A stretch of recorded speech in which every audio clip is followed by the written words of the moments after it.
সিঙ্গাপুরে অর্থ পাচারের অভিযোগে দায়ের করা মামলায় বিএনপির ভারপ্রাপ্ত চেয়ারম্যান তারেক রহমান এবং ব্যবসায়ী গিয়াস উদ্দিন আল মামুনকে 7 বছরের দণ্ড থেকে খালাস দিয়েছেন আপিল বিভাগ। সকালে প্রধান বিচারপতি ডক্টর সৈয়দ রেফাত আহমেদের নেতৃত্বাধীন 4 বিচারপতির আপিল বিভাগ এই রায় ঘোষণা করেন। বিস্তারিত ওয়ালিদ সিদ্দিকীর রিপোর্টে। অবশেষে দুদকের করা সিঙ্গাপুরের অর্থ পাচার মামলায় বেকসুর খালাস পেলেন তারেক রহমান ও গিয়াস উদ্দিন আল মামুন।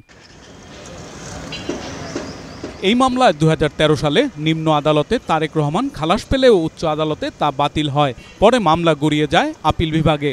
সর্বশেষ প্রধান বিচারপতির নেতৃত্বাধীন আপিল বিভাগ খালাস দেন।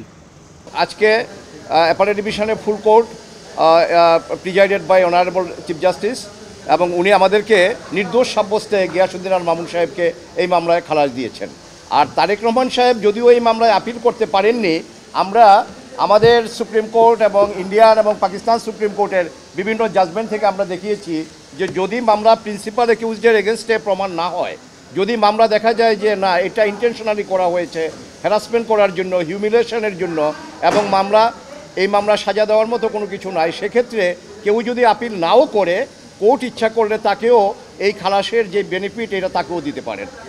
অর্থ পাচারের মামলায় 2013 সালের প্রধান আসামি খালাস পাওয়ায় সহযোগী আসামি হিসাবে তারেক রহমানও খালাসের সুবিধা পাবেন বলে জানান আইনজীবীরা। যে এই মামলায় কোনো সাবস্টেন্স নাই, এই দুদক যে মামলাটা করেছে এই মামলাটা দুদকের করার কোনো অথরিটি নাই এবং আইনগতভাবে এবং অচল। 2002 সালের একটা রিপিল্ড আইনে এই মামলাটা করা হয়েছিল এবং তারেক রহমান সাহেবের বিরুদ্ধে কোনো অভিযোগই নাই। ক্রেডিট কার্ডের মাধ্যমে টাকা খরচ করলে যে মানি লন্ডারিং হবে, that is an unheard of proposition in the legal arena.